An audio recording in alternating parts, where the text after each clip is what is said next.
Hello friends, मेरा नाम है मनीष गर्ग, आपका रिटेल गुरु।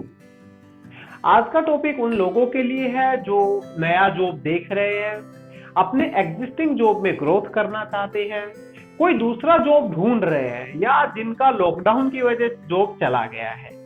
तो आज हम बात करेंगे रिज्यूम राइटिंग के बारे में। आज के अपने टॉपिक का ऑब्जेक्टिव रहेगा कि कोई भी रिज्यूम बनाना तरीके से क्यों जरूरी है, उसका रिज्यूम का स्ट्रक्चर कैसा होना चाहिए, उसमें किन चीजों का हमें ध्यान रखना चाहिए और किन चीजों को हमें अवॉइड करना चाहिए, और उसके बाद में कंक्लूजन।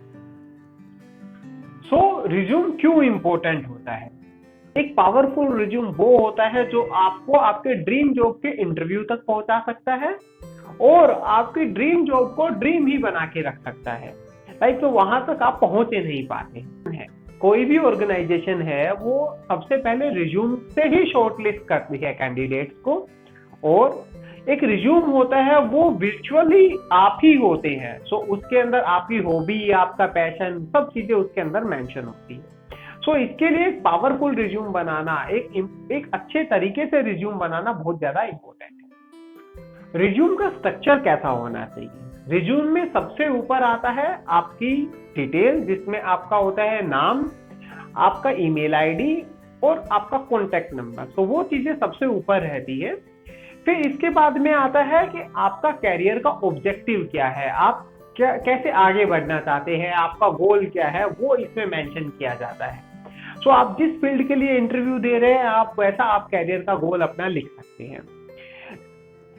इसके बाद में टॉपिक आता है कि आपने प्रोफेशनली जहां पे भी जॉब किया हुआ है आप उसको उसके अंदर ऐड कर सकते हैं। फिर इसके बाद एक टॉपिक होता है जिसमें आप अपनी एजुकेशनल इंफॉर्मेशन आप रख सकते हैं, जो भी आपने कुछ स्पेशलाइजेशन किया हुआ है, कोई भी स्पेशल कोर्स सर्टिफिकेट आपको मिला हुआ है, तो वो आप उसके अंदर रख सकते हैं। और लास्ट में आता है आपकी पर्सनल डिटेल्स। पर्सनल डिटेल्स में जैसे आप कहाँ रहते हैं, आपका डेट ऑफ बर्थ क्या है, आपका जेंडर क्या है, वो सब चीजें हम इसके अंदर मेंशन करते हैं। रिज्यूम है वो 3 टाइप का होता है। पहले रिज्यूम के टाइप को बोलते हैं क्रोनोलॉजिकल रिज्यूम, दूसरा टाइप होता है फंक्शनल रिज्यूम, और तीसरा टाइप होता है कॉम्बिनेशनल रिज्यूम या हाइब्रिड रिज्यूम। हम एक एक टॉपिक पे बात करेंगे कि वो क्या होते हैं। जो क्रोनोलॉजिकल रिज्यूम होता है वो सबसे ज्यादा यूज किया जाता है। इसमें आप जहां से अभी आप काम कर रहे हैं वहां पे वो सबसे पहले आपको मेंशन करना होता है आपका एम्प्लॉयमेंट का, उसके बाद में प्रीवियस एम्प्लॉयमेंट आपको डालनी होती है। और अगर आपने आपके कैरियर में कोई ब्रेक लिया है, उसके बाद में आप सेम इंडस्ट्रीज में, सेम सेक्टर में अगर आप आगे बढ़ना चाहते हैं तो आप इसका यूज कर सकते हैं।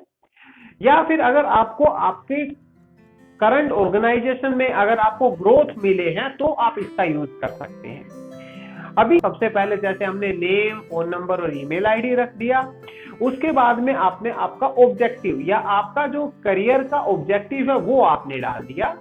इसके बाद में आता है आपका प्रोफेशनल एक्सपीरियंस कितना है। तो आप रिसेंट से चालू करेंगे कि मैं अभी फिलहाल में यहाँ पे काम करता हूँ, या आपकी लास्ट जॉब ये थी, उससे पहले आपने यहाँ पे काम किया, उससे पहले आपने यहाँ पे काम किया।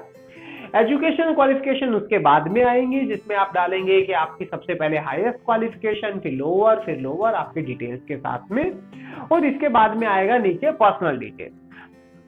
फंक्शनल रिज्यूम उन पर्सन्स के लिए होता है जो कुछ टाइम तक एक सेक्टर में उन्होंने काम किया है और अभी वो अपना फील्ड चेंज करना चाहते हैं, अपना करियर चेंज करना चाहते हैं।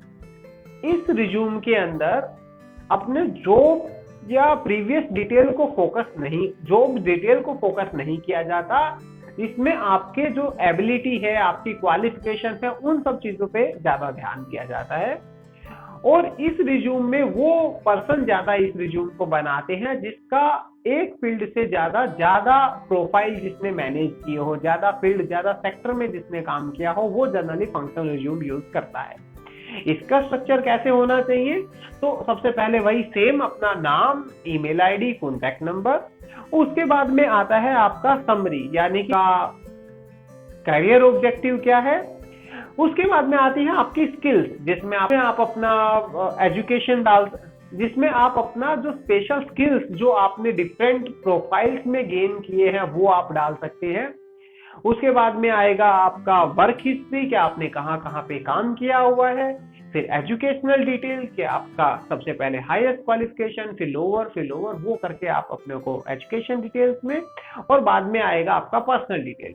नेशनल रिज्यूम या हाइब्रिड रिज्यूम क्या होता है, इसके अंदर जो क्रोनोलॉजिकल रिज्यूम है और जो फंक्शनल रिज्यूम है उसको मिक्स करके जो बनाया जाता है उसको हाइब्रिड रिज्यूम बोलते हैं।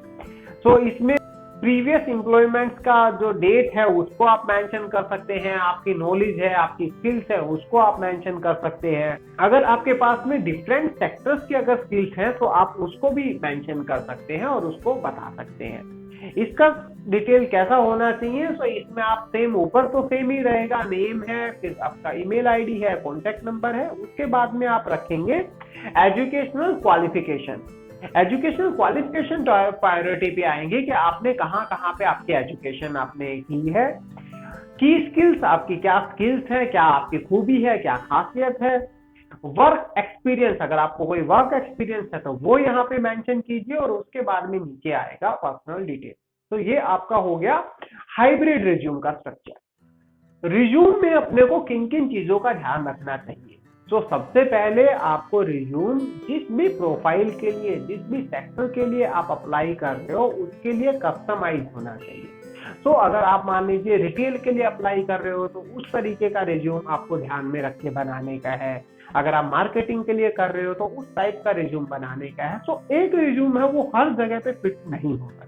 तो आपका जो रिज्यूम है उस पे इंटरव्यूअर का अटेंशन जाना चाहिए, हमेशा अपना रिज्यूम ऐसा होना चाहिए।